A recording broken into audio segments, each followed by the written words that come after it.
नमस्कार दोस्तों। एक बार फिर आपका स्वागत है किताब मोशन पर।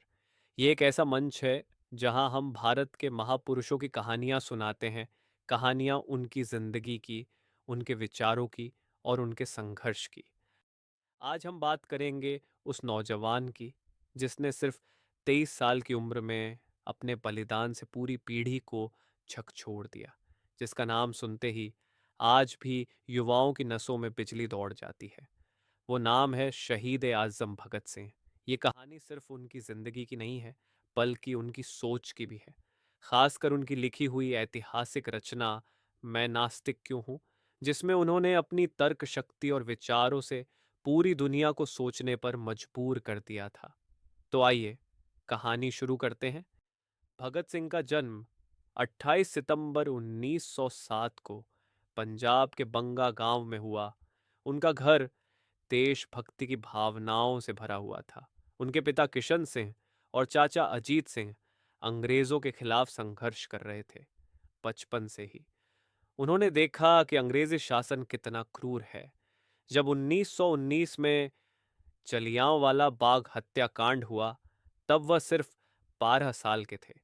लोगों का खून देखकर उन्होंने भारत की मिट्टी उठाई और कहा, मैं इस मिट्टी को आज़ाद कराऊंगा। जैसे जैसे बड़े हुए वे किताबों में डूब गए। लेनिन, मार्क्स, टॉलस्टॉय जैसे लेखकों को पढ़ते और समझते थे। लाला लाजपत राय तो और दूसरे क्रांतिकारियों के विचार उनके मन को गढ़ रहे थे। धीरे धीरे उनका विश्वास और मजबूत होता गया कि अंग्रेजी हुकूमत से आज़ादी सिर्फ प्रार्थना और निवेदन से नहीं मिलेगी, बल्कि क्रांतिकारी संघर्ष से ही संभव है। इसी सोच के तहत वे हिंदुस्तान सोशलिस्ट रिपब्लिकन एसोसिएशन से जुड़े।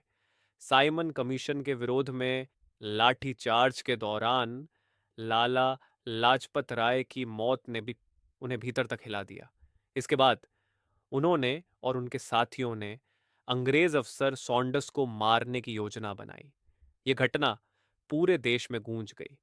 लेकिन असली मोड़ आया 1929 में, जब उन्होंने और बटुकेश्वर दत्त ने असेंबली में बम फेंका। वो बम इतना ताकतवर नहीं था कि किसी की जान ले सके, क्योंकि उनका उद्देश्य किसी को मारना नहीं था, बल्कि पूरे देश को जगाना था। उन्होंने वहीं खड़े होकर गगनभेदी नारे लगाए, इनकलाब जिंदाबाद, इनकलाब जिंदाबाद, और फिर खुद अपनी गिरफ्तारी दी। जेल में रहते हुए उन्होंने भूख हड़ताल की, क्योंकि वहां भारतीय और अंग्रेज कैदियों के बीच भेदभाव होता था। उनकी यह भूख हड़ताल पूरे 63 दिनों तक चली। और इसी समय उन्होंने लिखना शुरू किया, अपनी सोच अपने शब्दों में ढाल दी। अब आते हैं उस रचना पर जिसने सबको हिला दिया। भगत सिंह द्वारा लिखा गया ऐतिहासिक लेख मैं नास्तिक क्यों हूं। इस लेख में भगत सिंह ने बड़े स्पष्ट शब्दों में कहा कि वे किसी भगवान में विश्वास क्यों नहीं करते।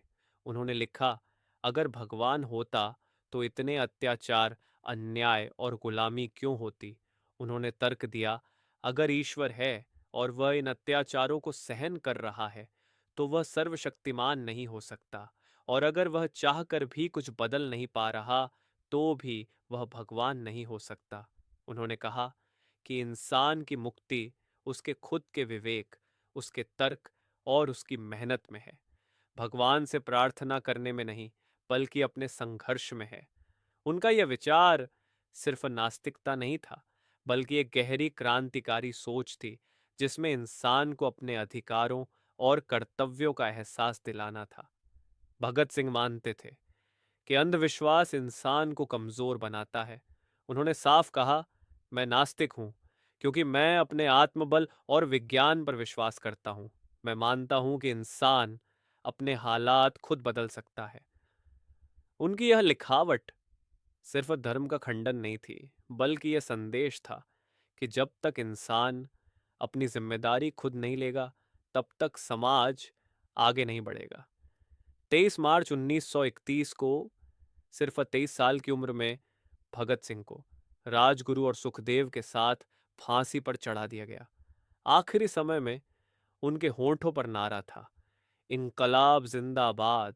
उनकी शहादत ने पूरे भारत को हिला दिया। लोगों ने महसूस किया कि यह नौजवान सिर्फ बंदूक उठाने वाला क्रांतिकारी नहीं था, बल्कि विचारों से भरा हुआ एक महान दार्शनिक था।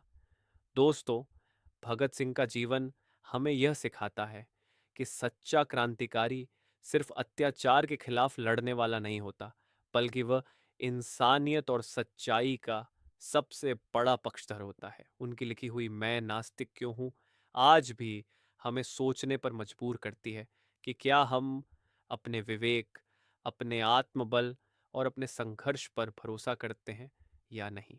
अगर आपको ये कहानी दिल को छू गई हो तो इस वीडियो को लाइक और शेयर करें, और कमेंट में ज़रूर बताइएगा कि अगली बार आप किस महापुरुष की कहानी सुनना चाहते हैं।